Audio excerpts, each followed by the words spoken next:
Well, hello, everybody, and welcome back to a very sexy episode of We Watch Shudder. Round chicka wow wow. My name is Michelle, and who's here with me? JD, it's always JD. It Uh, is always JD. what? Yeah, I mean it is, but Yeah. it wasn't. Well, I mean, you Who's are who? here, Oh, but also I'm here. Who the who's fuck is on? here? Yeah, what is that? Have we been hacked? There's a ghost in the machine. The ghost name Ghost. is Jenna, the one that you guys Oh talk yeah, shit that's about right. You're right there on the all the screen in time. front of me, and I've seen you this whole time. Yeah, of I've been course here it's the you. whole time. The whole time, Ah, guys. It's Jenna. it Jenna is came to Jenna. see us again. You remember Jenna who never watches the goddamn movie? Well, she watched the movie. I She did watched watch a the movie. movie. I watched I'm so a proud of you. movie. First one A she's whole watched one. since we watched Cabin in the Woods together, however many months ago. Because Lord knows she only comes. It's an event now when she watches the movie, and so we got to have her guest on the show.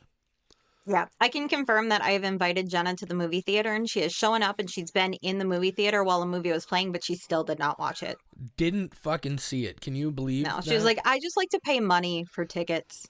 I Yeah. It's a kink. disassociate real hard, okay? Yeah. I mean, Yep. you remember Skinamarink? I don't know if we were dissociating or that's just what was supposed to happen. Anyway. Don't get me started on Skinamarink. I had to Uh, defend it for 2 whole years, and I'm tired. Nobody Okay, made cool. you defend it. No, you're exactly made right. me. Yeah, well, then that's on you. Fair. Okay, There. well, Okay, hello so to our listeners. you guys talk. Hello. I'm going to take my pills. Yeah. Yeah. Oh, good. Just what you need. More medication. So hello, everybody. We Watch Shudder. JD and I, Michelle, are We Watch Shudder. And sometimes we have a guest. And today we have a guest. Her name is Jenna. Woohoo! And sometimes we watch Shudder. But today we did not. I still watch Shudder, but I also watched a different movie. And today's movie is Heart Eyes, directed by my bae, who does not know me, but will know me someday. And both of our romantic partners will be so upset because they'll be like, oh man, we were hoping to keep them apart forever. Josh Rubin. Josh Rubin. Love that man. Josh Rubin. Josh Rubin, who also wrote and directed Scare Me. Is that the name of that Wounded movie? Fawn and Scare Me, one of the other movies with a 5 skull. And Did he both Honor. write Werewolves and... Within. Yes. Oh But shit, I forgot that was a Rubin thing. did he write and direct A Wounded Fawn, or did he just direct that? Anyway, I it doesn't don't matter. know. Josh Rubin's fucking amazing, and this was... Here's the thing about Hard Eyes, is I didn't even know it was a Josh Rubin jam until like a couple of weeks ago when Jenna was like, I really want to see Hard Eyes, and I was all smug and shit, and I was like, really? Why would you want to see that? Because it looks like a whole thing. And she's like, well, I mean, it's Josh Rubin jam. And I was like, well, now I feel like a dumbass. So obviously, whether it ends up being good or not, I have to fucking see it. So So yeah, you did. and Hey, you put I that have guy's some- name on anything, and I'm stoked. So Yeah. here we are. Before, I have well, I just want to say that I was trying to tell a coworker about this, and I called him Paul Rubin like twice, which was probably very confusing for my coworker because Paul Rubin is the guy who played Pee Wee Herman. Yep. Yeah, Guy who masturbated in a That's, theater. Yeah, yep, that's the guy. and also who's been dead for a few years. Yeah, a lot of confusion there. I am thrilled to inform you that Josh Rubin did not direct or write A Wounded Fawn, and I'm thrilled was because I just did in not it. like A Wounded Fawn. Yep, so happy Okay, about yeah, that. sweet. So, okay, Scare Me. Cool. I think Scare Me is the one from, at least over the several that we mentioned, that's probably my favorite. I still really, especially just as, not just a bottle movie, which we all know I love, but like almost as minimal as it gets, right? It's two people for the whole of the movie, more or less, except for when that coked up dude shows up. But it's 2 people until there's a 3rd person. shut up. It's 2 people until it's not. Yeah, Anyway, let's exactly right. go ahead. and Okay, take a I'm gonna break for a read the minute. IMDb description while JD medicates. That is the IMDb page for Scare Me. It's I accidentally insulin. closed out. Oh, oh, so it's actual medication. Yeah. Whoa, gonna get real high on that insulin. Oh yeah, sugar rush. See? Okay.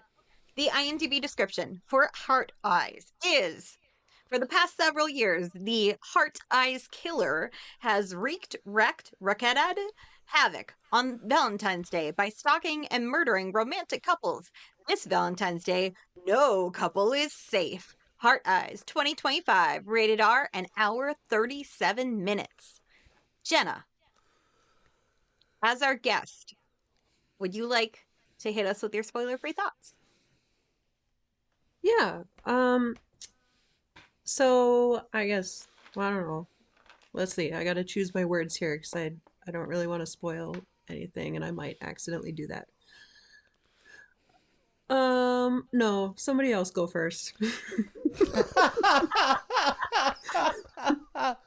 Yeah, I Okay. mean, I'll go first as somebody who didn't know this was a movie he even wanted to see until just recently when you guys both clearly had it on your radar. Um I liked this. I thought it was a lot of fun, very much in the tradition of classic 80s holiday slasher films. I thought it was really like the comedy in it is good. It's very funny. I think it does a good job because we all know this kind of movie, right? So like there are obvious red herrings and then things that are obviously like false red herrings. Like you see it, but you know immediately it's not that because we've been here so many times. But it's really effective. It was a lot of fun. I think the splatter in it is fantastic. I had a good time. I think it's gonna be one that, you know, when Valentine's Day rolls around and you see those lists of like the best Valentine's Day horror movies, I like this is good enough. I could honestly see this going to you know one or two on several of those lists. I really had a good time with this overall. I'm gonna give this one a 4.25 skulls. 4.25 human skulls out of 5 humans. We found them, they are ours, and now we use them to rate our movies. Jenna, are you now prepared to give a review? Have you Yes. had fun? Yes, I'm prepared. I also have notes. I had to write down some notes so I can Good. remember some things. Yeah, I also thought it was really fun.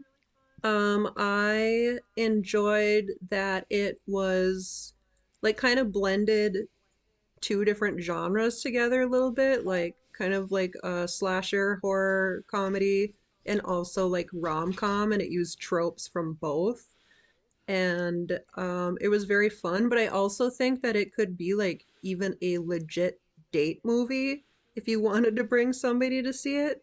It was just a good time, and that's what I wanted, and that's what I got, and yeah, I have it at 4 skulls. 4 skulls. I do just want to say out loud so that I put a pin in it mentally. We got to come back to that date movie thing because I have a question that jumps to mind immediately. I'm not saying I disagree with you, but then I had a follow up thought to that to be like, that really says something about the type of person we are. But I can't say it without spoiling a huge thing. So. Okay. Fair. I did Michelle. go on a date with my husband to it, and I think it was a great date movie. Yes, hi.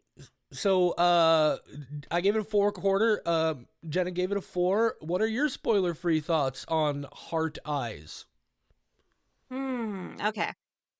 Big shoes to fill, being that I am probably the biggest, smallest Josh Rubin fan, meaning that I've only seen like 2 things he's in, and then I became obsessed with Game Changer in the last month, and I bought a sweatshirt. And it's all very new to me, and I'm not stalking him yet. But maybe. Anyway, what was I saying? So I was very apprehensive about this movie because I know that I get my hopes up and then I get my heart broken, and that's been the story of my life. This movie was exactly what I wanted. It was everything that I wanted. I actually did not know if Josh directed or wrote it or starred in it or what the deal was because I just put it on my list and then went like, I want to know nothing about this until it comes out.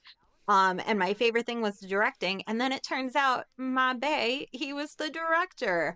The directing's really fun. They do a lot of really great things with really, really, when it's rom-commy, it's very pink and white and bright. And when it is horror, it is very dark and grimy, and there's a lot of beautiful camera angles in this, and I love the story.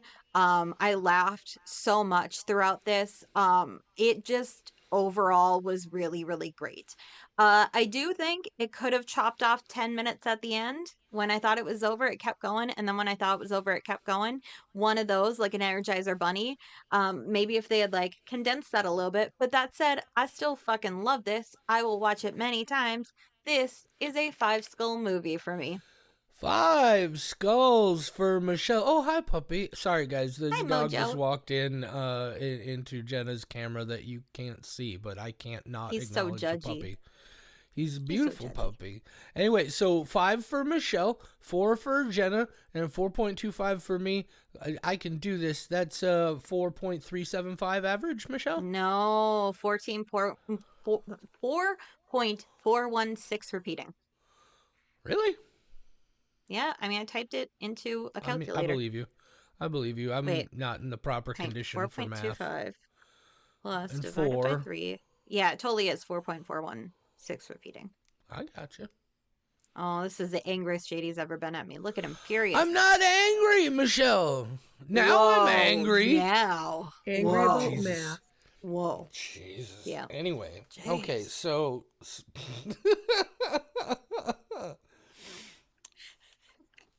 Okay, should we get into the spoiler section? no. Okay. Well, I'm going to go continue drinking my wine. This was an interesting episode. Goodbye. Oh, it's farewell. good times. Yeah, guys, this is where we're gonna start spoiling everything about this movie. So if you haven't seen it, and you don't want that to happen, this is where you're gonna want to pause, come back after you go see it. Clearly, we all think you should go see it.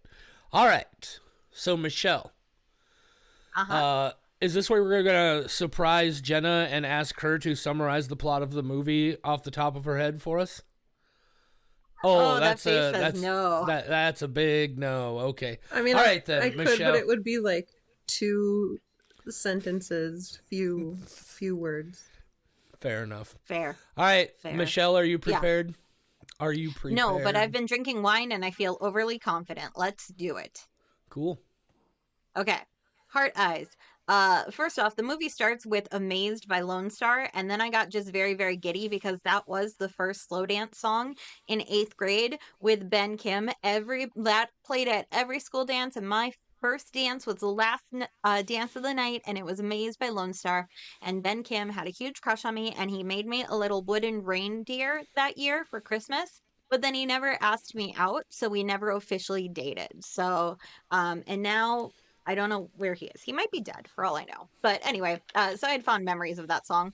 So we start on that, and I'm like, this is a really good note. And then it's very funny. And then it's very scabby. And then it's very funny. Basically, it establishes, it puts the stab in establishing that there is a serial killer called Heart Eyes. And Heart Eyes kills people in real, real gruesome but kind of romantic ways, like taking their heart and putting it in the heart of a rose heart, a heart in a heartception.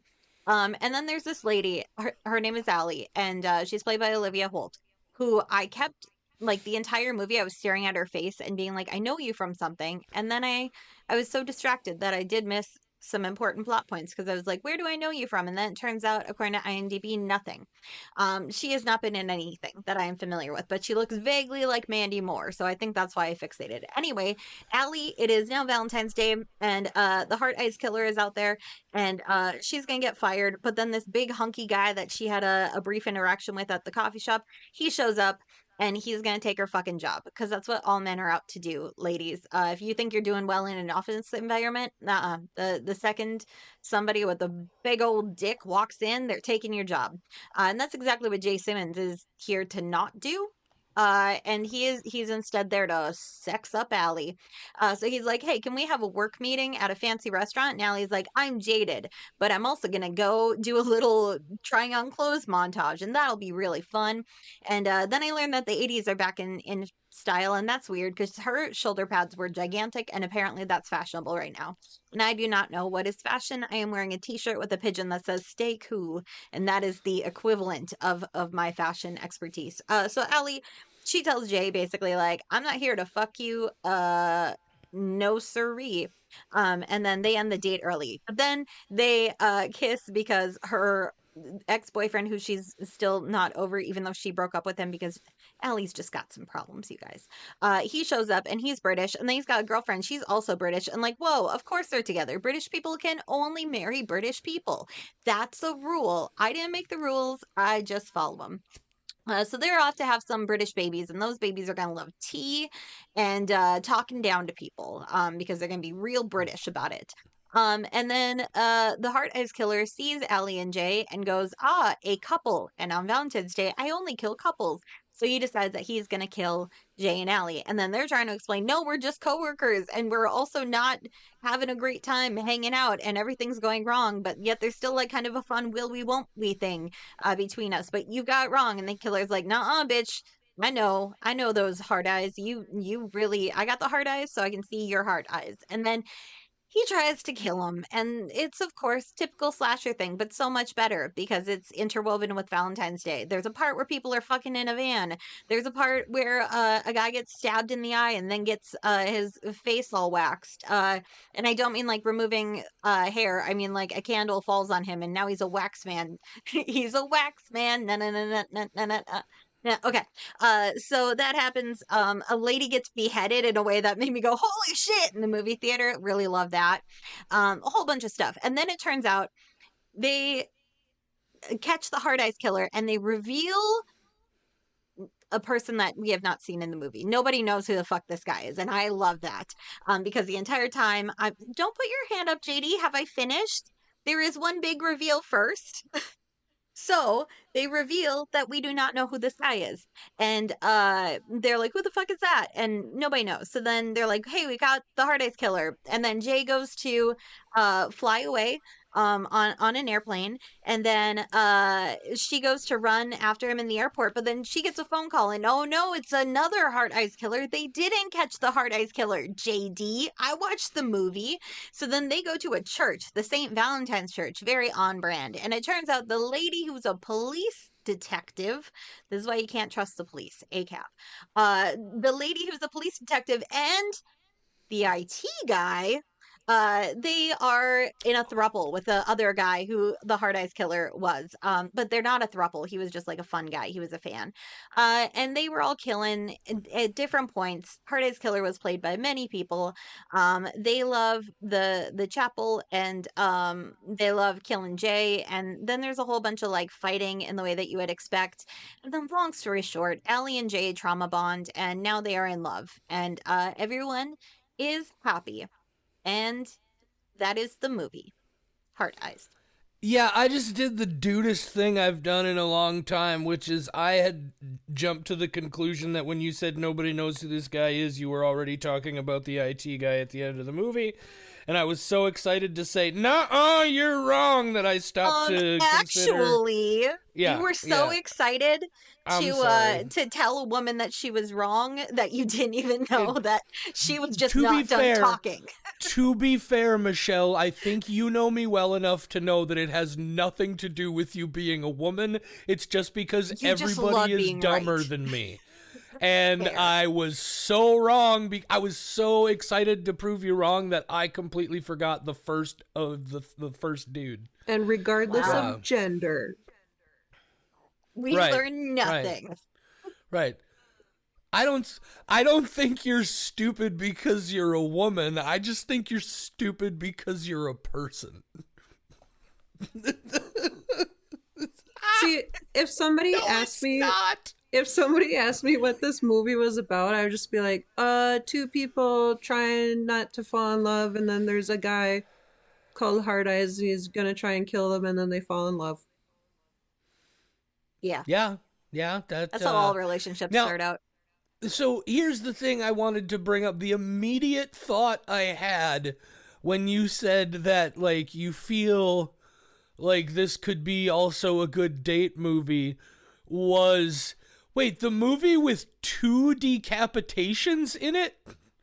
Yeah, that's how you get head, right? Oh, Jesus Head happens Christ. on dates. Jesus. I mean, they were some pretty cool decapitations, and like if you Yeah. bring somebody to this movie and they think it's funny and they're like, "Hey, that decapitation at the end was pretty sick, right?" And then you got to keep her. Well, yeah, and that was the point I was getting at is that, like, no judgments, just like what is, like, that's who we are as people, is like, yeah, a movie with 2 decapitations can absolutely be a good date movie. You just gotta, I don't know. it's a litmus. I do feel like this movie has, a kind of a little something for everybody. Like Yeah, it does. if maybe you're into horror and you're dating somebody that's more into rom-coms, you can be like, "Hey, you're going to relate to some of the stuff in this movie. I'm here for the decapitations. You're here for the whatever they do in rom-coms." So, we both win. It's a Wow, good, you've sold me on it, Jenna. You it's a really good- sold me on seeing this movie. it's a good little column A, little column B kind of vibe. Yeah. For sure.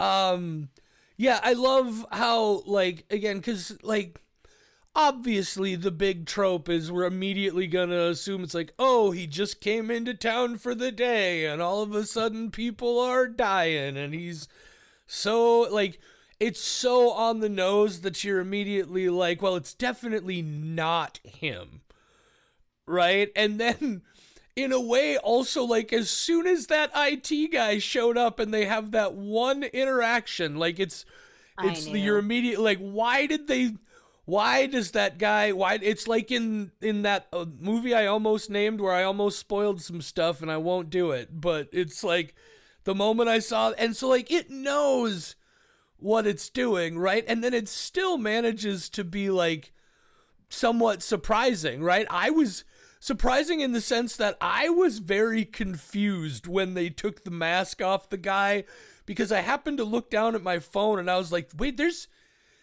seems like they're wrapping this up and there is still 20 minutes of this movie left. And I thought, I didn't get, obviously we don't get a real good look at his face, but I thought the dude on the ground was the IT guy when the first one who died. And so, like, it definitely still managed to throw some surprises in. I have a question for both of you, however.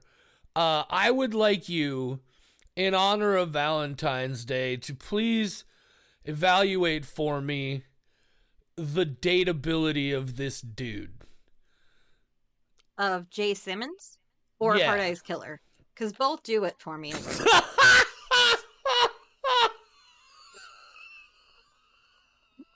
I mean, okay, yeah. So Jay Simmons is like that, like, too perfect of guy where I Yeah. would not date him. He's too attractive.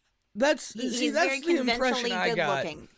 That's too much. Sometimes you can be too attractive, and then I'm just going to sit there and feel insecure. And I have a huge amount of unjust, unearned confidence. And if you make my unearned confidence go away, we're not going to work really well. I like to think that I'm a pretty great person. And if you show up with an 8-pack, well, fuck, I can't eat donuts around you. And that's what love is. Love is buying each other donuts. Because they got them holes. I would say, yeah, like he's highly dateable, but I'm also not into people who are like into me. So he's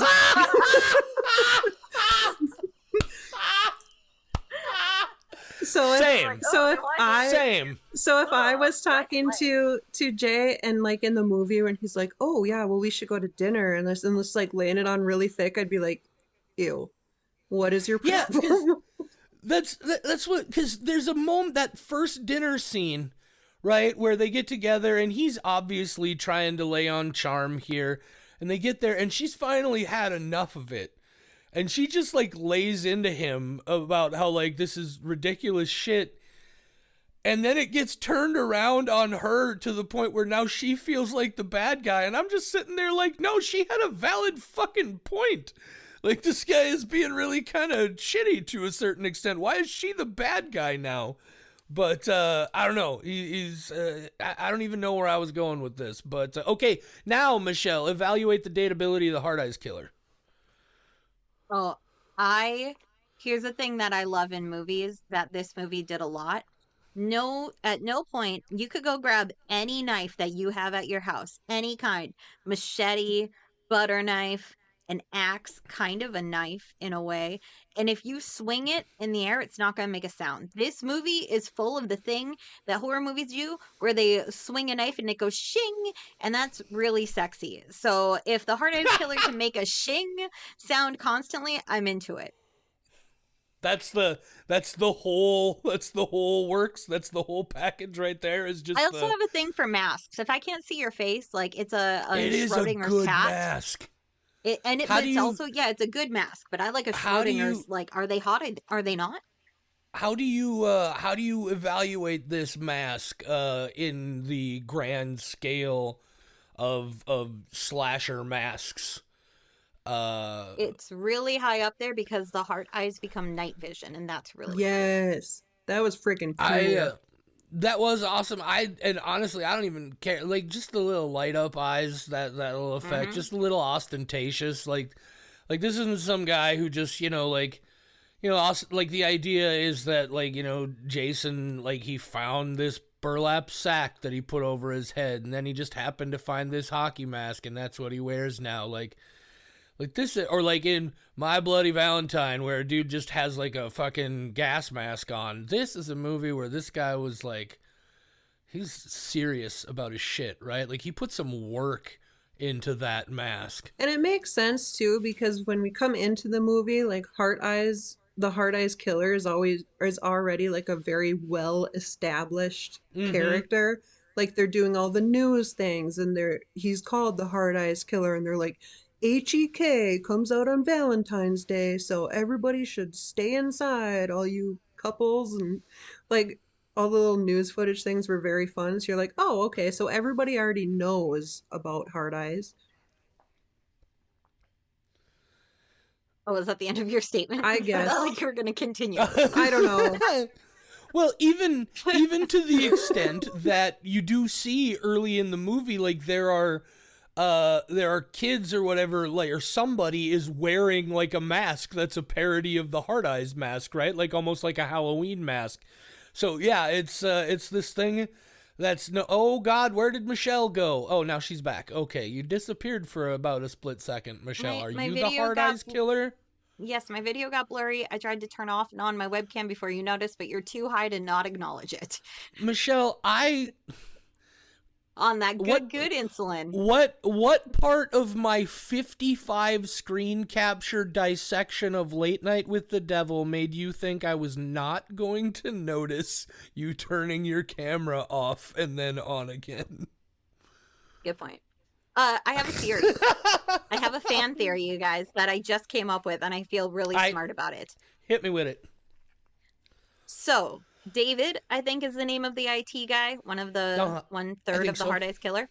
I'm pretty sure. I bet. So David's an IT guy. David's a nerd. My theory, David's a cosplayer. He's the one who made all those masks. And when he goes to conventions, he's totally a steampunk cosplayer.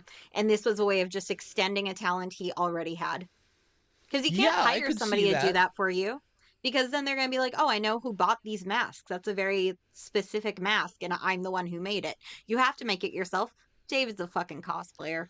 Yeah, and the cop is definitely not doing that level of handiwork, right? Like, she's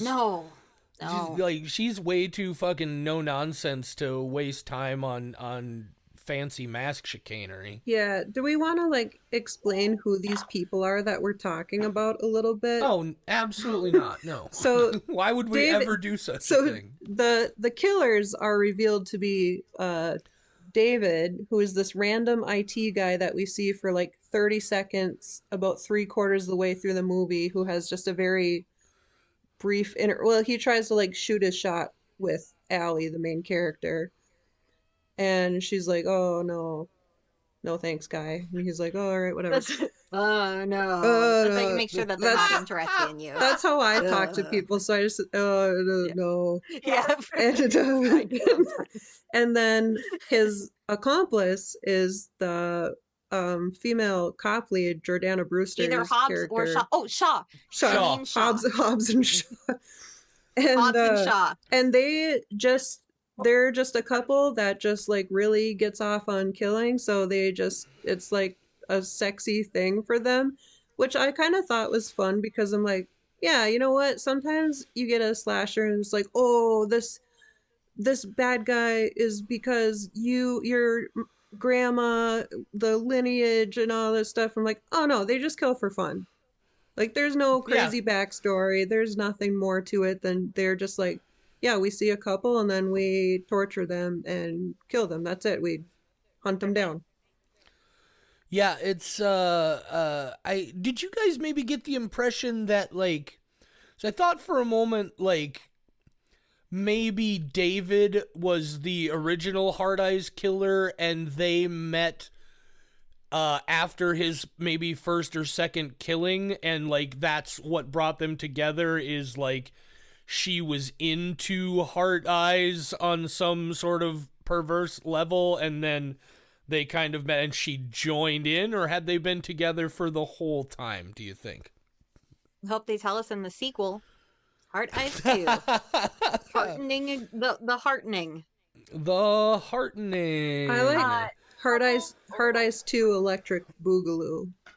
Yes, yes. Of course. Hard Eyes 2 Electric Boogaloo. I love that that Hobbs and Shaw thing, especially because Jordana Brewster was in the Fast and the Furious, right? She's Dominic Toretto's sister. And I was like, that added this to the extent that I was like, wait a minute. Was Devon, we haven't even mentioned Devon Sawa is in this movie. He's on my list. I can talk about Devon Sawa. But like, to the extent that I had to stop and be like, was Devon Sawa also in one of those Fast and the Furious movies somewhere? Because that would have been the icing on the cake of that joke. But apparently he was not. Okay, you guys clearly have way more notes than I do. I'm just rambling about this movie. We came you guys prepared. Talk. I'm going to say a really quick thing. This caffeine drink that I definitely need more of. I'm going to say a really quick thing and then hand it over to Jenna to talk about Devon Sawa or whoever. I just got to say, Devon Sawa, I'm not into the grizzled dad type. Something about Devon Sawa, I'm into his specific grizzled dad type. But I also forgot that I had seen him as one of the cast members of this movie. And I got really excited. I went, oh, Devon Sawa. And of course, I was trying to be quiet because I was in movie theater. But I was like, oh. And then my husband like looked at me like he didn't know who it was. And the first movie credit that I blurted out to tell my husband who Devon Sawa is, as I went, yeah, from Casper. He's in Casper. I mean, not wrong, but we got about 30 years of distance between those two. Yep. No, Casper. That's the important It's a fair one. reference. It's a fair reference. Yeah, thanks. Okay, Jenna, your turn. Yeah, I was also very excited about Devon Sawa because, I mean, obviously just excited to see him anywhere, but also this movie kind of had like some qualities that remind me of like 2000s horror and like slasher movies, which I really enjoy for some reason, even though like they're not, like necessarily good movies. They're just fun. They're fun movies. They're kind of silly. Name some of them. What are some of the not good but fun movies? Valentine. Yeah, like Valentine, like I Know What You Did Last Summer, and I really liked Urban Legend. Ooh, and like just silly kind of movies like that, but I'm like, yeah, those were fun. Yeah, I don't know. I just thought this movie kind of had everything you would want out of like a slasher type movie, and especially out of like a horror comedy too. There were really funny moments. The Hobbs and Shaw thing was just so random that I started like laughing because I'm like, what? Why? Like, yeah, Jordana Brewster, but just like, okay, Right. sure. Right. And that's part of why I had to look and see if Devon Sawa was also in one of them, because I was like, it's got to be more than just that, right? The other two parts that I laughed at the hardest is so Allie's best friend has like it's established a little bit earlier in the movie that she's like dating this old like sugar daddy type.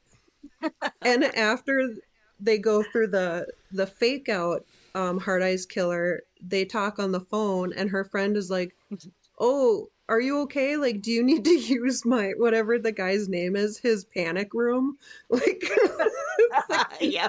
I don't know why I thought that was really funny. And then they also talk about how Allie wanted to be a doctor, but she couldn't stand blood. So then when they do the fake out kill of the first Hard Eye killer, and she like pukes all over the body. I don't know. She got blood in her mouth. Yeah, she's like, "You got it in my mouth," and then she throws up all over this dead Hard-Eyed killer body, and it's so weird. I also so right after that part, and then they're like, "Oh, okay," and she's like, "Oh no, I'm not gonna go back to your hotel and brainstorm ideas for work. I'm going home," which is the logical thing to do, anyways. But then he's all like sad about it, and then her friend talks her into like going to try and meet him at the airport, and I thought that's how the movie was going to end for like a minute. Like she was gonna go to the airport and it was gonna be this big like romantic gesture, and I was like, oh, this is a weird way to end this. And then there's like a whole other thing after that, which I was like, thank God. That was so I was like, I don't know, that would not have been a good ending. The ending that happened was much better, because that whole scene with them and then that like decapitation and their weird sexual chemistry going on. I was like, oh, this is crazy. This is not what I was expecting. I don't know. Yeah. I liked the ending. It felt a little drawn out for me because it felt like they were doing the fake ending so much. I was like, well, clearly they're not ending it here. They're not ending it here. At what point are we going to actually end it? And it started feeling like the runtime was much longer than it actually was. That said, I don't give a fuck. I still liked it. It was extra movie of a movie that I was already loving, so I don't care. I did get to a point where, as it was going on, I started to think, is this still gonna somehow come around? And it turns out Jay was involved with it somehow as well. Because there was a part of me that once I got far enough into it, I was like, okay, with the way they're working with these tropes and painting them so obviously, I thought it would be kind of funny if it turned out that Jay was Hard Eyes, just because of course he was fucking Hard Eyes, because that's what these movies do. But no, I thought it was a really clever script. I mean, for what I've been telling people is it reminds me a lot of your classic 80s holiday slasher movies, but not in like a retro throwback kind of way, right? Like it's a very modern movie, but it's just it reminds me of those in a way that a lot of movies haven't in a long time. Way better Valentine's Day horror movie or Valentine's Day slasher than Valentine was. Way better. This is the first true horror rom-com. This is a perfect blend of the two. It is the first horror rom-com. This is, yeah. It went a lot heavier on the rom-com stuff than I thought it was going to. Same. And at first I was like, oh, this is kind of a weird, like, it kind of felt like it was going back and forth, and kind of like at the beginning of it kind of taking me out of it a little bit. And then I was like, oh wait, no, okay. It's just two very different genres, but then they kind of, they intertwined a lot better. It was just kind of, at first it felt kind of jarring almost. I also appreciate how they talked about, kind of how the dating landscape now is like not great, but they didn't like totally shit on it either. They're just like, oh yeah, sometimes you have this experience and sometimes you have this experience. Can I tell you guys That's a great way of summing whatever. I'm terrible at explaining things. Can I tell you guys a real quick story about me trying to flirt with somebody recently? Absolutely. Obviously, it's the Valentine's Day episode. So the super sexy one. I part-time bartend, and I was at an event recently, and this guy was kind of cute or whatever, And he'd come up and we were chatting. We had some banter and he kept coming up and we'd have like a little chat every time. And I was trying to like flirt a little bit. I don't know. I don't know what that means. Not good at it apparently. And then shortly before the event was over, he came back up and he's like, "Hey, do you have a Facebook?" And I thought in my head like, "Oh, he wants to like add real Oh talk no. on Facebook." And I was like, "Yeah, Oh I have a no. Facebook." And he's like, "Great, you should look up my UFO. I run this page for like UFO sightings. You should totally look it up. You should join Oh it." my Like, God. and I was like, Yes. "Oh, okay." So now I'm part of his UFO finding Facebook group. I But love that. but I was like, "Oh, you didn't. You were just trying to push your UFO hunting page on me. No, that's the most You didn't want to romantic connect." thing. Consider No. consider that what he's actually doing is like, it's like, okay, there's maybe a vibe here, right? But depending on how that vibe plays out, sooner or later she's gonna know I have a UFO Facebook group. So maybe what I'll do is I'll just throw out the UFO Facebook group and see how she reacts to it. All right, kind of preempt that. Right. So like if at least if she joins the group, like, you know, one of two things. Either she's not off put by it at all, or she's too nice of a person to not join once you've mentioned it, which means she's at least going to let you down easy. See? I'm telling you, that is a See? good sign. If a guy came up and was like, "Hey, do you want to check out my UFO Facebook page?" I'd be like, "Yes, I'll get married." How did you know? Wait, what would John have to say about that? He'd probably say, yes, I'd get married too. He's just standing in the corner. He's like, "Yeah, we can be a throuple. I Throuple. also like UFOs." Can John I say, loves UFOs. I don't even know why, but just the way it was delivered, because of how funny this movie is, just like when they say it's like, "Oh, you guys were in it together," and he's like, "No, thruple," and just the way he said thruple made me burst out. It was so goddamn. This is such a funny goddamn movie. I really enjoyed how. It's not like I wasn't laughing at it. It's genuinely like well written comedy. It's real good. Yeah, there's a lot of really like subtle comedy elements to it too. They're just like it's so silly, but like in not in this crazy like over the top. Yeah, like the thruple thing. He's like, "No, we're a thruple," and it's like, what? Okay, you just can't help but laugh at it, but it's not like anything too crazy. And I It's don't an know. awkward laugh. I have two questions. Go ahead. My first one, what do you think is the funniest part in this entire movie? The funniest thing in this movie to me is the lady who runs that magazine. Yes, I Her forgot boss. about her. She Yeah. fucking rolled me every scene she was in. God damn it, so good. I'll kill you, but I won't. But maybe. But maybe. Yeah, so fucking good. That was my favorite funny part of this. She, Oh, so I that forgot about lady, her. to me, she kind of looks and sounds a lot like one of my bosses. And that cracks me up. I was like, "Oh, you know what? I could kind of see her saying that too." I'm like, oh, okay.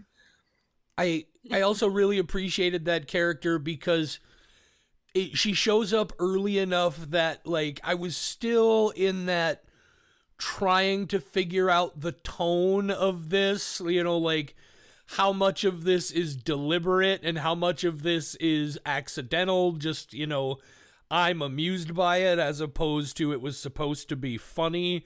And that was the moment where I knew. I was like, okay, I know what kind of movie I'm watching now. What was I your do love her. favorite funny part, Michelle? Thank you so much for asking. I was not prepared for this question at all. My favorite part is when her best friend is giving her the little speech and she starts dropping all of the romantic comedy titles. I caught on at 10. It's one of the 10 things I hate about you. And I don't know if there were any before that, but that's when I went, wait a minute. oh, I see what's happening. And like that was the funniest part to me. It's love, actually. Like it's so good. She says Super Yeah, that was Paddington rad. Hill. crazy, stupid love. Mm-hmm. Yeah, that's in there. Yes. That was Oh, I it's a love that part. very funny movie. On that same token though, what was your favorite splatter, gore, death That was part my of the second movie? question. A good Ah! juxtaposition between the two. That's why we work so well together, Michelle. Simpatico! We Or work whatever. like her boss, where I'm just like, I'll kill you, but I won't. But baby, Jenna, you can answer splatter first because you're the guest and I'm polite. Yeah, that ending beheading scene was just Oh yeah. absolutely fantastic. So the main character, Allie, pushes the cop. I can't remember what her name is. Shaw. Shaw. Janine Shaw. Oh, that's JS. right. JS. So That's the only reason I remember. she pushes her into a statue of Saint Valentine, who's holding out the sword, and the sword goes like right through Shaw's neck. But she's up like just a little bit, like it cuts to her feet, and like her toes are barely touching the ground. So her neck starts to like rip open, and it is like this really gross scene, but it's pretty amazing. And then so eventually her head detaches from the rest of her body, and her body falls, and then her head is like still on top of that statue sword. I'm like, well, that was pretty crazy. Yeah, that was ultimately my favorite moment, and I say that because so here's the thing, I haven't mentioned it because I was really worried about it. I saw the trailer for this movie. Not on purpose. It played in front of The Damned when I went to see that. And all at that point I knew about the movie was that I had seen this poster for some Valentine's slasher called Heart Eyes, so I didn't go out of my way to avoid it. And I was so mad because in the trailer they show that sequence where the dude, because it's a Red Band trailer, and they show that sequence where the dude shoves the tire iron into the dude's mouth and then slams the chick's face down on the other side of it, all the way through her head coming up, and you get to see through the hole. And I was so goddamn mad that I saw that in the trailer because I was like, that's clearly going to be like a set, and it was. But god damn it, like, and especially when they had a decapitation earlier in the movie that was a real solid decapitation, to come back around with that and still make it effective was so, it's so slow. Like she just like it's not like she her neck just peels off. It like It's so gross. slowly starts like ripping, and like the sounds and like the special effects on it are like pretty amazing looking. There was obviously some digital stuff involved there, but I do wonder if it's some sort of hybrid of digital and practical effects. If it's all digital, it's really fucking good digital, but god, yeah, I was like, that's just the slowness of it gave it, it just was gritty. Way more severe than I expected it to be on the gore front. I like the lady getting smushed. That's my favorite kill. Oh god, yeah, what an incredible start, right? She just gets smashed in that wine press. Yeah. Oh, is that what it was? Okay, Yeah. here's the thing. I did not know what that machine was at all, and I forgot she was at a vineyard. So Yeah. I thought for whatever reason that she was on a pig farm, and that's how they kill pigs and make hot dogs. That's what my brain formulated. Like that's what that machine is for. And then I went, well, I guess I'm going to be vegetarian for a little bit again, and I'm really happy to learn that that's just grapes that go in there. It's a Because grape I was like, smasher. fuck, do they put a pig in there and then they just smush it and that's how we get hot dogs? That's I was 100% convinced that that's what that was. Yes, Oh, the vineyard Michelle. the vineyard is also a hot dog factory. Yes, yeah. Although to be fair, I also did not know what that thing was, and that makes a lot more sense. I don't know what I thought it was, but I'm like, yeah, a smashing It's a machine. pig crusher. I don't know if they ever mentioned specifically what the machine does, but when they mentioned it was a vineyard, I was like, oh, okay, it's a grape smasher. So it's but I also want to say like probably my number 2 gore moment in the movie, because which I love because of its simplicity, but also it's so fucking severe, is when he's going fucking just ape shit at the drive-in theater. When he first like comes out of the van after slamming the tire iron through those 2 people's heads, there's a moment where he's got that big ass hunting knife and he slashes it across, like the dude is facing away from us so we don't see his throat get cut, but he gets slashed across the throat and there's just this fucking geyser of blood that flies out as he's being slashed. I fucking loved that. I thought as a quick moment, super effective. Really dug that. Yeah, yeah, that one was pretty cool, and I do like that scene too, where he kind of just goes berserk for a minute and just starts like slashing everybody in his way.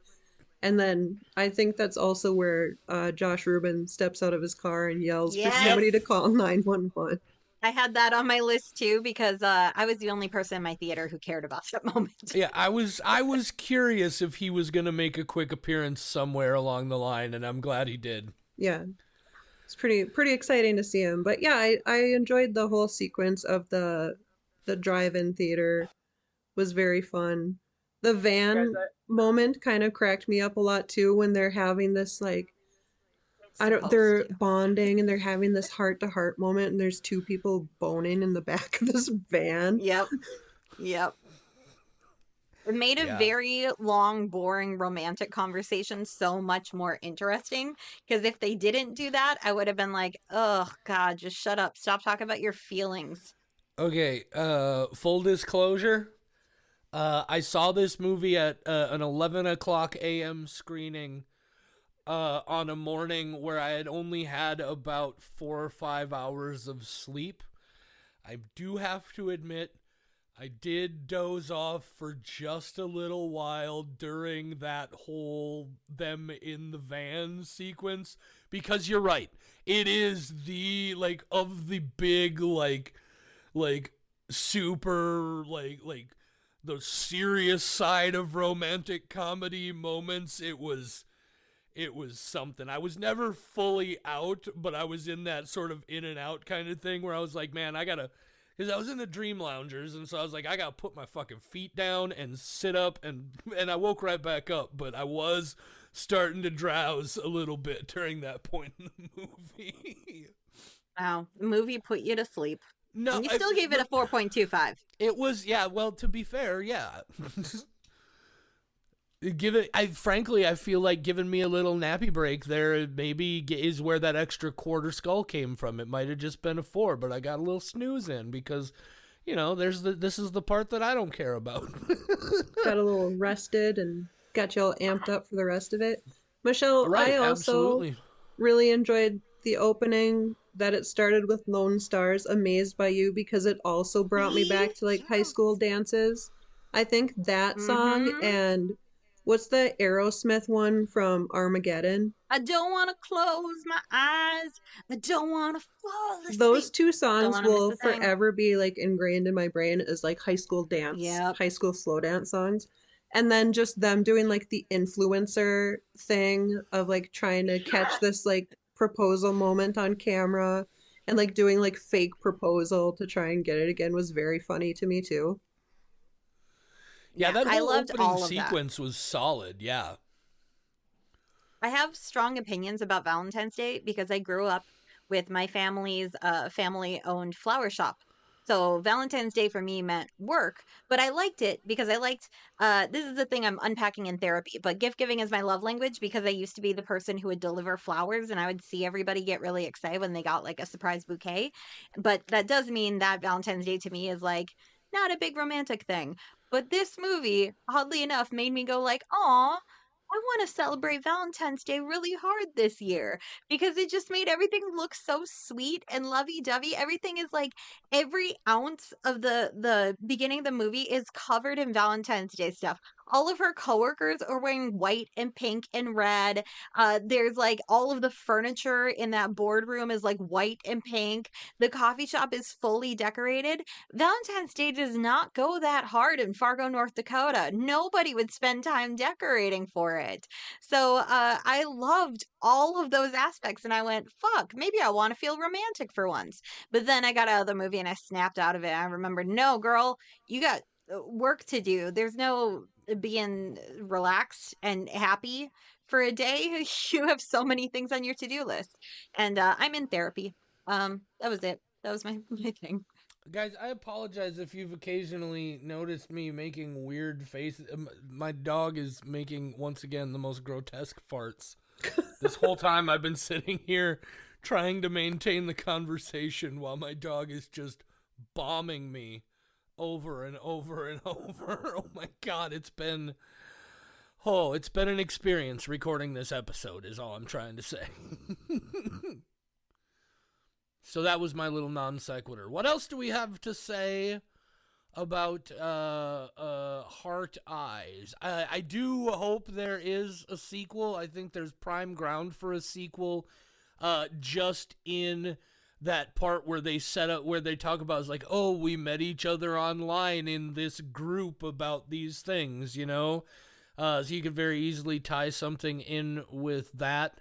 Then again, also, like, can you franchise, I say, can you franchise a movie centered around a holiday? And my favorite movie of all time is Halloween. So, you know, maybe I just answered my own question. In the pantheon of Valentine's Day horror movies, you know, movies like, you know, I guess, what are there? Two of them? Valentine and My Bloody Valentine? Are there any others? I don't know. But how does this rank, I guess, at least compared to those for you guys? I assume you've both seen both of those as well. I have, yeah, it's been a while. But you know what? I feel like, well, maybe just this movie, and then the other movie that I'm thinking of is, you know, Thanksgiving by Eli Roth.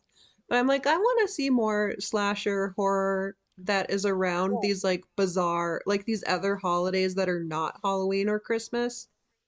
Like an Arbor Day slasher? Oh, hell yeah.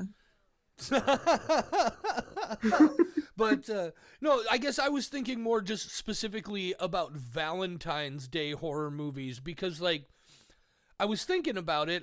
Valentine is a movie I'm not a big fan of, and I like the original My Bloody Valentine, but this might be like my favorite Valentine's Day horror movie I've ever seen. Yeah, Absolutely I for think me. by Yeah, far. I by remember, far. yeah, I remember kind of liking My Bloody Valentine, but I think it was only because Jensen Ackles is in it Yeah, he is. Wait, in the newer one. Yeah, we okay, did so it for you, the show, JD. You've seen both yeah, of them. I know, but what I was Yeah, it's like waiting I know for you've and seen it. what I was, you said My Bloody Valentine and immediately referenced the remake, and in my head, my immediate reaction, again, because this is how I work, was, wait, she knows that was a remake, right? And then you were immediately like, I mean, not in the new one, and I was like, okay, she knows it's a remake. Yes, I know. I So do quick know. to try to prove us wrong. Yeah. Just let us finish the sentence. But yeah, I think the two My Bloody Valentine movies, the original and the remake, and the movie Valentine from like the early 2000s or whenever it's from. I vaguely remember that movie, so I feel like it probably was not great. Here's the one thing I remember. Oh, I'm sorry, Michelle. I just No, jumped that's okay. in. How do oh, so you definitely say this is your favorite Valentine's horror movie? Yes. Oh yeah. And a quick comment on that, because I did Google Valentine's horror movies and only got like 8 results, including Valentine, My Bloody Valentine 3D, My Bloody Valentine the original, Valentine Day Z, never heard of it, Into the Dark, My Valentine, Cupid, which I've heard of but have not seen, Holidays, which I've seen but did not like, The Love Witch, which I've seen but didn't think was a Valentine's Day movie, but Nah. it's been a while, and Lover's Lane is Hmm. what Google showed me. So yeah, there really However, is kind of the big three because I don't count the My Bloody now the Valentine big remake. four. No, Um, My Bloody Valentine uh, remake doesn't exist. It Google doesn't lied to exist. me. Google lied to me about this movie, by the way. So I went and I went to see this, and it was the last movie of the night at the theater. And so there were very few people. It was also kind of like a half blizzard yesterday. So only like 5 of us in the theater. All 3 of us were very lucky to see this with very few people, and I love that. Less people is better. I just want to rent out a theater and make sure that there's no one else there, and then I can laugh and talk to myself and no one will care. And I can hang out on my phone during the boring parts. Anyway, what was I saying? Oh, so the credits start rolling, and I Googled, is there a post credit scene? And Google said yes.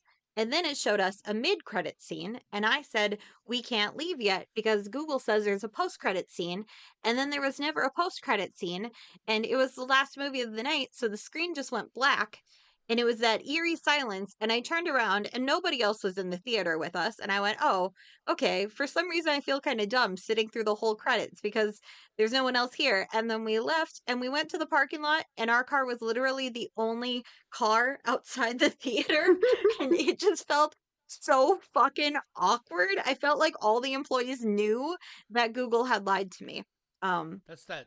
yeah, That's that liminal space effect. I bet you it didn't see was weird. It felt a real weird. single person between leaving the theater and getting to your car, did you?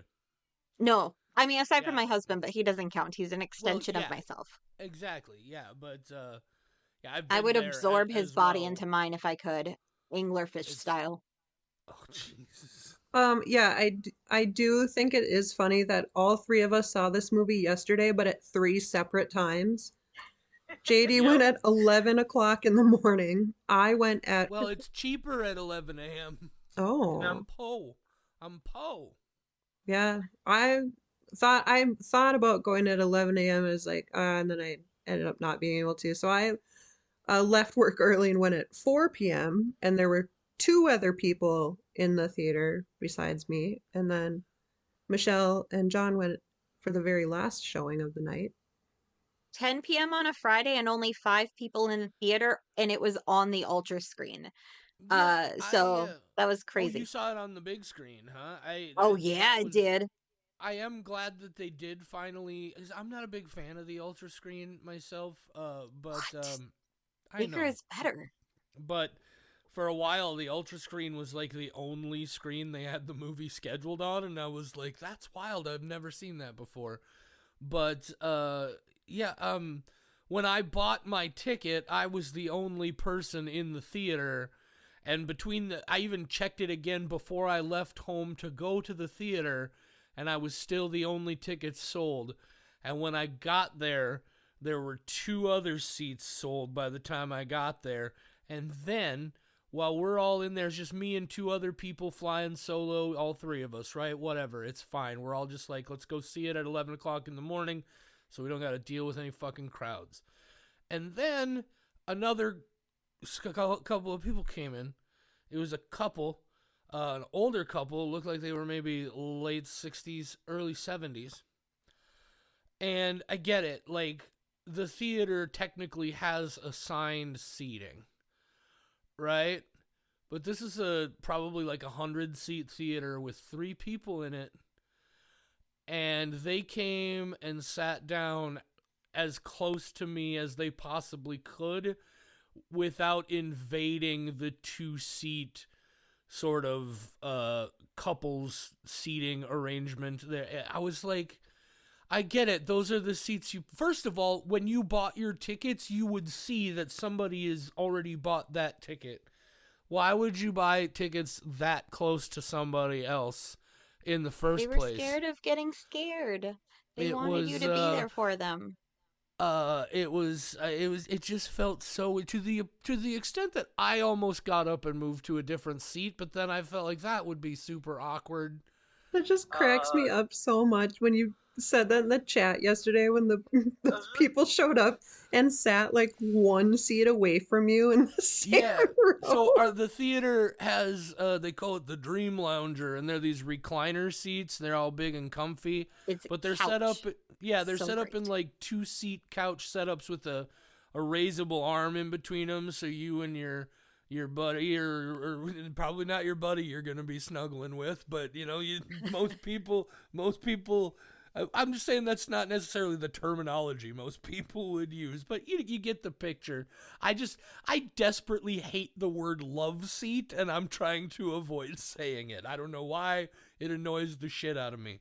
But I had one of those, and then they had the 2-seater right next to me, and the only thing giving us any space was that I was the only person in my 2-seater, and I was over on the far side from them. It really fucked me up to the degree that I've now spent a couple of minutes talking about it. I was like, why? Again, those tickets had not yet been sold when I entered the theater because the screen only had my ticket and the other two. So they came to the stand, he pulled up, and they bought the seats right next to me. In an empty, if they had even gone just one fucking row back, who does that? I bet they were like, "Aw, all these people had to watch the movie by themselves because they don't have friends. We will sit beside one of them so that they don't feel so alone." And then you left all fucked up about it still 24 hours later, 36 I hours later, and they went home and said, "We did a good deed for the day." I have considered that again. They were some older looking people, and frankly, I was a little surprised that people in their age group would be coming to a romantic comedy slasher film. And I did consider for a minute that maybe their thought process was there's a possibility this might scare one of us into a heart attack, and we at least want to be nearby somebody, so maybe somebody will know that it's going on and go get us some help. Maybe they were banking on me just in case something happened, and whoa, what a terrible bet they made. I mean, I'm the guy who started dozing off just slightly during the movie. I was before noon on very little sleep and very high. So, I've been like, oh man, you all right? During the part of the movie where Oh wow, they that's were like, crazy, dude. You I all bet the right? part of the movie where they were like, "Oh, we're a throuple." That couple looked really strongly at you to see if there was any interest in joining theirs. They're like, "Huh? Huh? You could have been a throuple, JD. You Yeah, could have maybe that murdered Well, us." thank was you for joining us for another episode of We Watch Shutter. I'm gonna go vomit now. Thanks, Michelle. Aww. They were like, "We can make that love seat into a love seat." Yeah, I was kind of thinking that that was their whole thing. But you know what? That's so weird to me that they picked those seats. But from now on, I think, because I've gone to the movie, like the last three movies I've gone to, I think I've gone by myself. And you can see, because when when you get the tickets online, you can see where the seats are sold. I think I'm now just gonna start buying a seat like right next to somebody else in the theater. Because the last three movies I've been to by myself have also been like three or four people in the entire theater. I just think it'd be really funny to be like, oh, this one person bought a ticket here. I'm gonna buy the seat right next to them. On the same couch, Yeah, in the yeah. same two Oh, seater, not like the the next one same dream over. lounger and everything. So Right, right. when I went, in the 4 p.m. showing, I bought like the seat kind of right dead center in the middle, like 3 rows from that main aisle, which is like the best viewing. There was like two people that were together that showed up after I did, so they had to have like bought a ticket because when I looked when I was almost there, I was the only ticket sold, and they came in late, and they sat like 2 rows behind me, but like directly behind me, and it was kind of freaking me out a little bit because I'm like, like I can't see them, but I know they're back there, like right behind me. Like I don't know, it's weirding me out. But then you were like, oh no, some people bought the seats like right next to me. I'm like, whoa, that's Here's weird. here's something that's just dawning on me though. Michelle, you said there were 5 people total in your screening, I think so, yeah. 5, 6, and somewhere around there. I tried not to look three at the strangers. three in yours, Jenna. Yeah. I was realizing that we low key just were like, oh yeah, we went to 3 different screenings of this film, and there were a total of less than 20 people in the audience between the It three was screenings. also It's a much pseudo better than blizzard. that. This is fair. It was a blizzard. Like blizzarding. It's Yeah. and It also was one not of a those lot of days that people people go to the don't want to movies go at out. 11 o'clock in the morning. Exactly. You went at 11 a.m. pre-blizzard. Jenna went at 4 p.m. while people were still at work. And I went at 10 p.m. because I had messaged JD after I got done with work and said, oh shit, I forgot. What movie am I supposed to watch for tonight? And he said, Heart Eyes. And I went, Why did oh Yeah, no. the whole reason we've been talking about going to see it for the I thought last you were just week, really excited to Michelle. see it. And I was part of the group chat and I was like, oh, okay, I'll go tomorrow. It was That way I could talk your to Jenna and idea. JD. I know it was. And I was like, shit. I had already gone downstairs.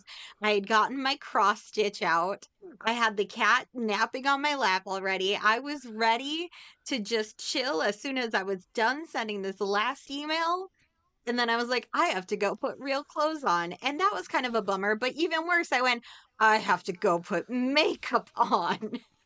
I think, Michelle, it would have been fucking hilarious if you had just like thrown on a bathrobe and some slippers, no makeup, no, just gone to the theater, and when you showed up and they gave you sort of cross-eyed looks but were afraid to actually say anything, you just look at them and you're like, I know, I forgot I had to watch the movie for a podcast, and just see how they react. It would have been wonderful. I do try to name drop the podcast at the theater as much as Oh no, possible in case. don't even tell them the all the name. You time. just show up looking like you just ran out of a bathroom and you're like, I gotta watch a movie for a podcast. I also You like should the say it in idea. that voice too. I also really like the idea of you wearing the bathrobe and slippers, and then you're still sitting in the theater like after the credits too, and the entire staff is like, oh, what are we waiting for? And they're like, that crazy lady in the bathrobe is sitting through the credits. Even better if you had shown up as the crazy lady in a bathrobe and just randomly, or not randomly, but specifically sat down in a dream lounger right next to somebody else. Amazing. You know, how would you react if you were sitting in a movie theater by yourself in a dream lounger, and all of a sudden some lady in a bathrobe and slippers looking like she just woke up and rolled out of bed comes stumbling into the theater and sits right fucking, not only, we gotta do this at some point. Not only do you sit down right next to him in the dream lounger, but then you lift the armrest between you. Okay. Two responses. First off, a bathrobe and slippers would not be the silliest thing I've worn to a movie. I have many onesies. I have gone as Batman. I have gone as Hedwig, complete with wings. I have gone just completely wrapped in a quilt. Yes, I know Hedwig's canceled now, JD, if that's why you're looking upset. This was before. I was just gonna say it's not about looking silly and frou-frou. It's about looking grubby, like you just rolled out of fucking bed. Yeah, but I always It's look like, grubby. Sometimes I look grubby as Batman, though. And then my other thing, I have an idea. So flash mobs are not really in style anymore. They were a big thing in like the early aughts. Here's an idea. Us three, we keep an eye on the movie theater seating charts for the next movie we want to go to together. And the second somebody buys a single seat, one on their left, one on their right, one in front of them turned around staring, we can surround that person. And be like, That's, you look like you didn't have friends. We'll be your friend. Hi. Hey, I see you're sitting here by yourself. You want some company? this Like, Follow how my has... UFO page. I guess I can't say for sure they haven't, but like, how is this not like something that's been on a prank show, like a candid camera thing?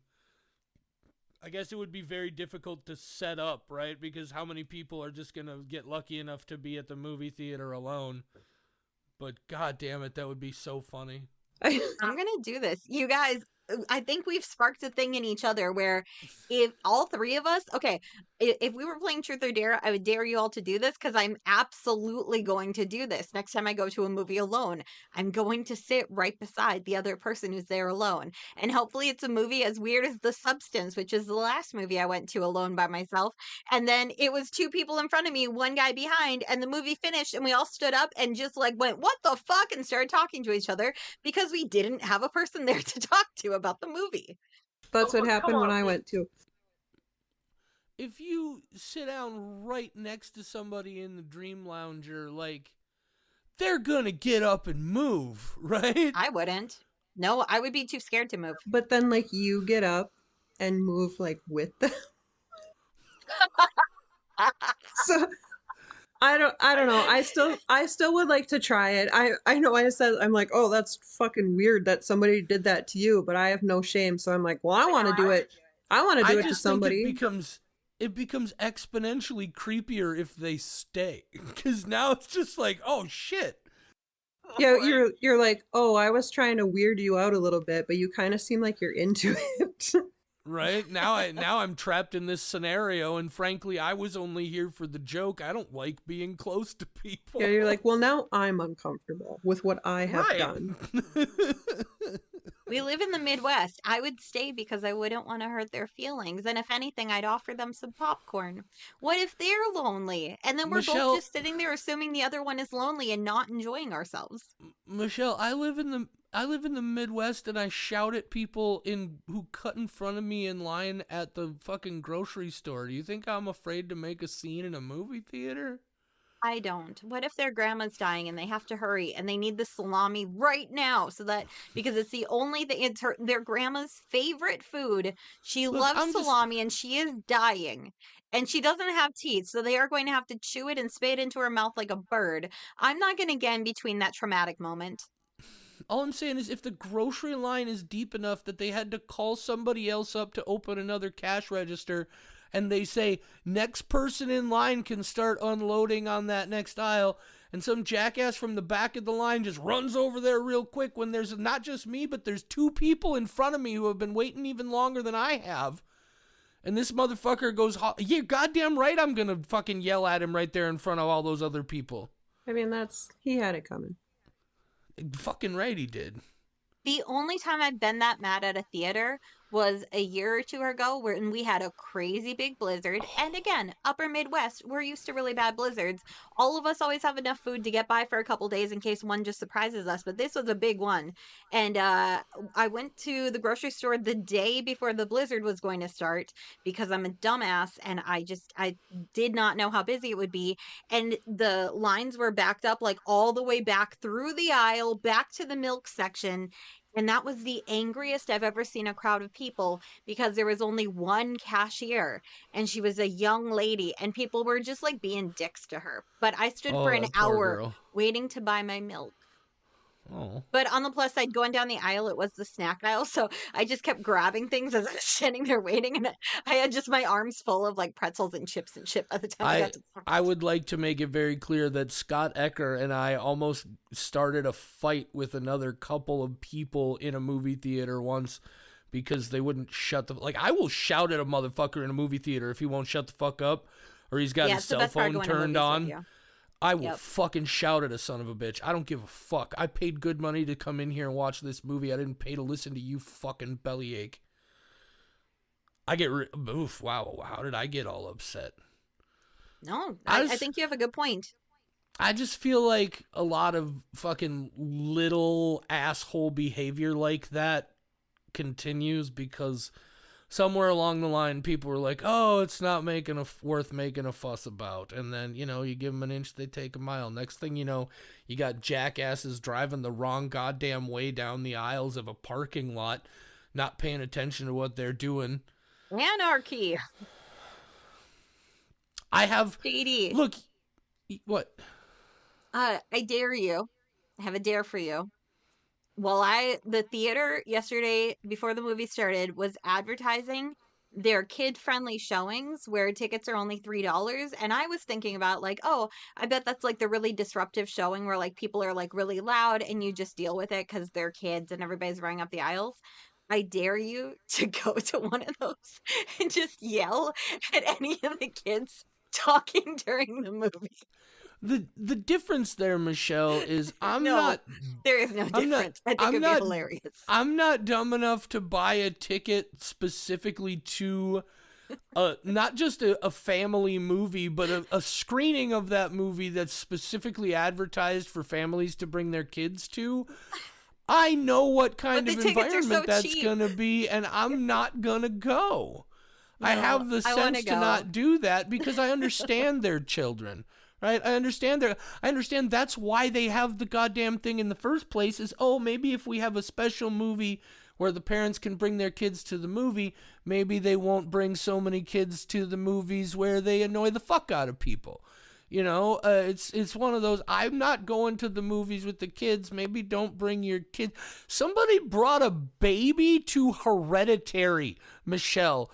A fucking baby to They should have gone to the Hereditary. child-friendly showing And of I'm Hereditary. not even concerned about like psychological. Obviously the kid is too young to understand anything. That is not a fucking movie where you want a baby to just all of a sudden start screaming. Anyway, I bet that baby did understand it, and it's gonna grow up with this deep-seated belief that Toni Collette deserved an award for her role, and that it's a goddamn shame that she didn't get one. Just grows up with this She inherent like belief in like spends her entire life believing that Toni Collette oh, I should probably not say that. That's a spoiler. I gotta make a note. Beep out the spoiler. 121:36. God damn it. if they don't know, and technically it was a Garrett. Yeah, a wire. Yeah. And that word is I garrote, Michelle. Yeah, I was about to say, I'm like, I only know that because of you. I have a friend named Garrett. He's never taken anybody's head off, as far as I know. I know a couple dudes named Garrett. They're pretty solid dudes. I'm halfway There's a through guy this wine named bottle. There's this guy named Garrett who's the vocalist for this death metal band from Fargo called Maul. Yes. They're Yes. pretty hot right now. Well, I don't. Jenna, you talk for a while. I don't know anyone Jeez. named Garrett, but hey, thanks for coming to JD's rant. JD's 20 minutes of ranting about the movie theater. It wasn't 20 minutes. Come on. Guys, I just Right. realized, Jesus Christ, do you want to know how high I am right now? So we do this by a video chat call, and we just record the audio. One of these days, we're probably going to start just recording the video as well. But I have the video on my screen, and then I have another window open where I'm keeping my timestamps so I can silence my coughs and bleep things out. And I realized I couldn't see myself because I was behind the window. And I was like, oh, they can't see me. I gotta lean over like this so they sit on the only. I saw you like start to like slowly lean over to the side of your chair, and I thought you were just like trying to get more comfortable or something. No, I thought you were for a minute tipping, that but I didn't nobody say could see anything. me because I was behind the notepad. So you're like, oh, if I just lean over, then they can Oh see my me. Yeah. god! All right, that's funny. That's We pretty are funny. so far away from talking about heart eyes. I drank so much wine because this was the sexy episode, and I know people like drunk Michelle, so I started as sober Michelle, kind of mostly, and now I'm drunk Michelle, and I have so much algebra homework to do after this, and those Oh, numbers. drunk algebra Oh, is shit. fun. Ugh. I'm not drunk or high, but Yeah, I love how because Jenna came onto the episode, me and Michelle were both just like, fuck it, let's get fucked up. Jenna's gonna be sober, she can be the anchor. yeah, I'll hold this. I'll hold this together. I can't drink wine because I get too white girl wasted too fast. Also, sugary hangovers. Oh yeah, it gives me a Wine, headache. wine That's why you drink water. hangovers are the best. Oh, yeah, but even with water, wine hangovers are a bitch. It's rough. And I've been working on some like weird design stuff lately, and I think after this I'm gonna continue my Mothman as a feminist design that I'm working on. When are you going to finalize your Saw thesis paper? Oh, yeah, I should revisit that sometime. Yeah. Because of you, I was inspired to start a Nip Tuck blog.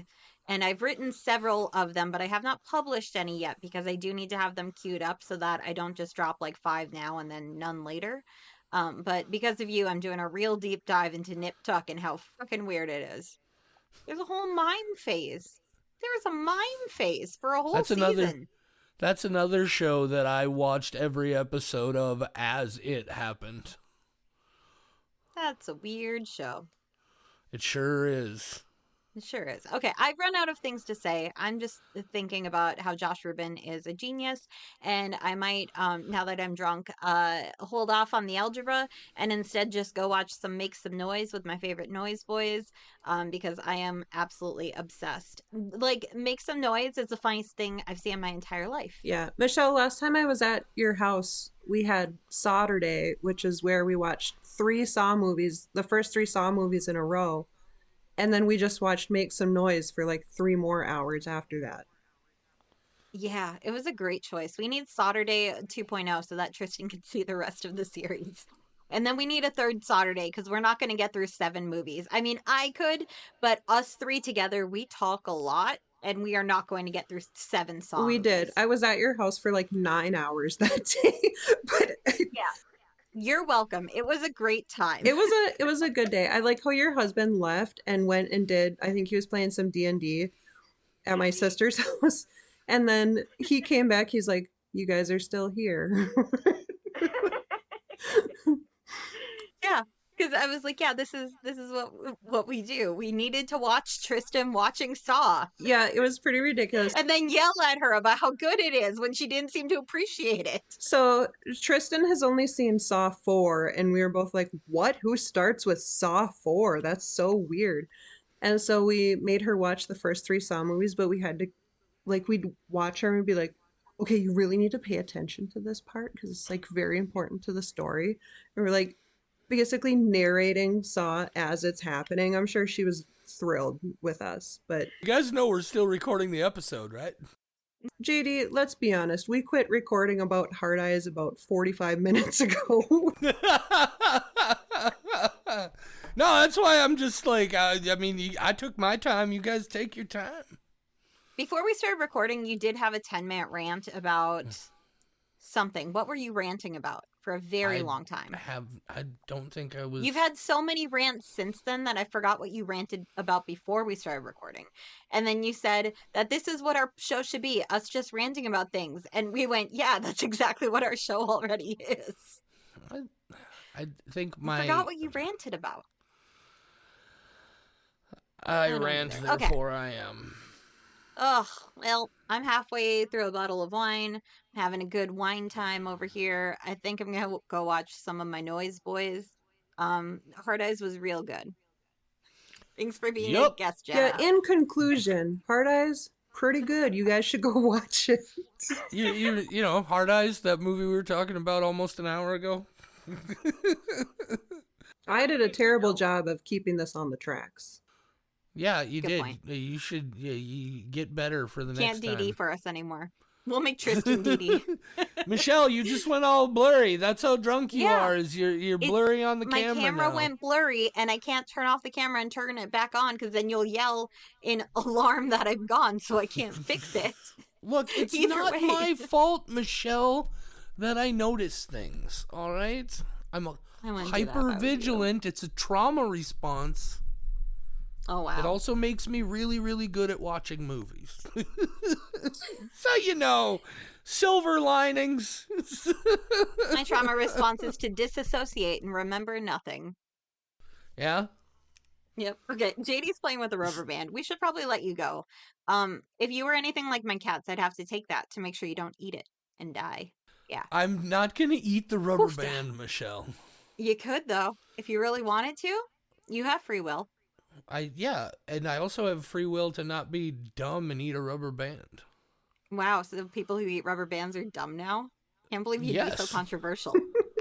Wow. I know, yet so brave. Oh, gonna be so canceled after this one, JD. All right, say goodnight, Jenna. Good night, Jenna.